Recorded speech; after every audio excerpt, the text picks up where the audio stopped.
Debs Heappey. Thank you very much, Mr. Deputy Speaker. This is an important bill that comes on a very good manifesto commitment. There is no doubt that our energy market is broken, with millions of consumers stuck on the most expensive tariffs. Taken for granted, arguably even exploited for their loyalty, it is right that the government has intervened to protect them. In many ways, in delivering this cap, we have accepted, Mr. Deputy Speaker, that we failed over the last few decades to create the culture of switching that we hoped for. That's not to say that impressive progress has not been made. It has been, and we've seen further progress in the last few months.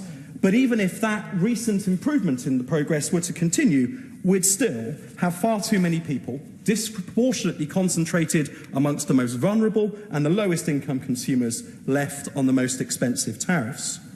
So too, should we note, some of the biggest energy suppliers have changed the way they offer SVT-type products over the last 9 months. This is very welcome too. One suspects they saw what was coming down the tracks, Mr. Deputy Speaker, but nonetheless, I know that they will feel aggrieved by this bill after voluntarily acting to tackle the problem of those stuck on rip-off SVTs. The progress on switching and the improved behaviour of the big suppliers underlines why this cap need only be temporary. My hope is that the Secretary of State will encourage the industry to respond quickly to this cap so that tariff structures become fairer for the most loyal consumers. A clear criteria for ending the cap would be most welcome indeed. And whilst the cap is in force, let us not take our foot off the accelerator in encouraging more and more people to start switching. In short, this cap must be regarded as a means to an end, not, as I suspect is the view of some opposite, as an end in itself. Now, in her opening remarks, the Shadow Secretary of State... Gladly.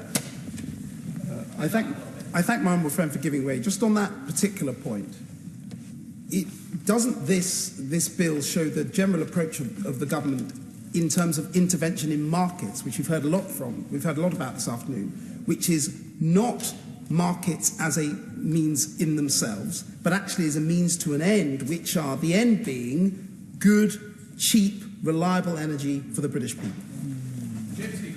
My honourable friend is indeed right. To resort to my former career as a soldier, Mr. Deputy Speaker, I hope the government sees this as a raid into the energy market rather than an occupation of the energy market.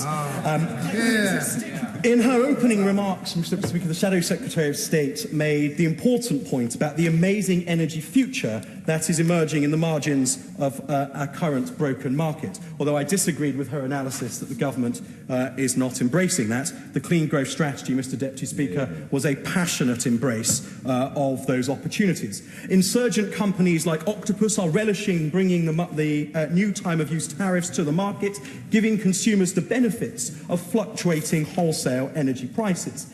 Others are looking at how localised generation or aggregated shifts in demand might allow consumers to access cheaper energy or monetise their flexibility. Others still are looking at delivering heat and power as a service, often enabled by clean tech provided by the supplier for free, with the supplier then monetising the customer's flexibility to make their margin. These and countless other innovations are accelerating our decarbonisation, increasing system flexibility and therefore our energy security, and will mean lower bills for consumers too. We must also create an energy system that allows the full price-reducing power of these clean technologies to bring down prices for the consumer.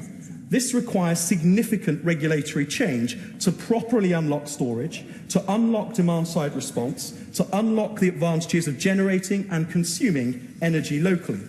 So too must we encourage the deployment of more renewables, no longer because they are the cleanest method of generation, although they still are, but because they are now so obviously the cheapest too.